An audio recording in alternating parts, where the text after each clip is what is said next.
Je pensais que le slam c'était pour les artistes, que c'était pas ma came mais ça me rendait pas triste.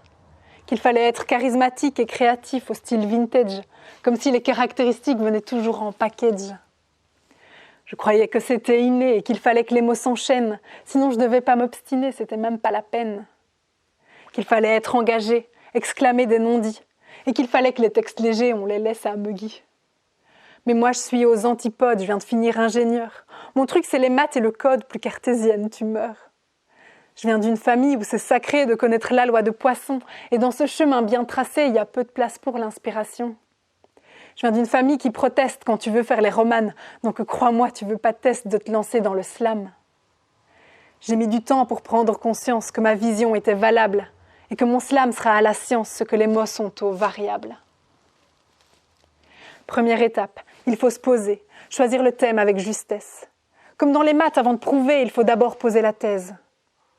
C'est le moment de la théorie, de coucher ses idées, car pour toucher la poésie, il faut savoir s'organiser. C'est le moment de la lecture et de quelques recherches. C'est le moment de la structure quand mes pensées divergent. Puis quand j'ai le repère, plus qu'à construire le graphe et que mes mots prospèrent en plusieurs paragraphes. Il faut ensuite écrire le texte, optimiser son impact, comprendre que tout ça est presque une science exacte. Alors je cherche à chaque vers la solution à la formule qui fera que la magie opère dès que je l'articule. Il faut résoudre l'équation qui donnera la meilleure rime, celle qui fait sens et émotion et dans les têtes qui s'imprime. Alors je compte les pieds sur mes doigts, en écoutant quand ça palpite. Mon corps saura me dire pourquoi il a trouvé le meilleur beat. Je transforme mon cerveau en un lab oratoire où les réactifs sont des mots qui créent aux syllabes une histoire. Je mets des voyelles en assonance après leur multiplication. Je mets des consonnes à la puissance des allitérations. Peu à peu, tout devient logique et je pige le modèle. On s'améliore, plus on pratique, je crois que c'est proportionnel. Je ne construis mes couplets plus jamais par dépit, mais l'alchimie reste un secret, tout comme les décimales de pi.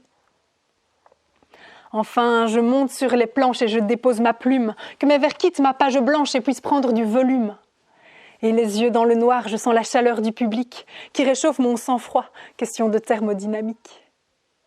Je deviens médiatrice entre l'air et les sons, et puis j'entre dans la matrice, dans une autre dimension. C'est un partage avec des potes de plus en plus intense, et on tend vers cette asymptote qu'on appelle transcendance. Ce sont des ponts qui s'érigent entre mon âme et les leurs, ce sont des poils qui s'hérissent quand sont touchés les cœurs.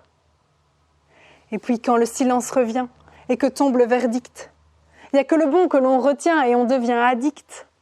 J'en voudrais encore et encore, toujours plus de déclics. Donc chaque semaine, je suis au rapport comme une fonction cyclique.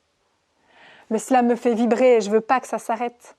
Le slam me rend libre de fusionner mes facettes. Alors, aux gens qui pensent que les maths et la poésie ne peuvent pas s'accorder, aujourd'hui, j'ai envie de leur répondre « c'est QFD ».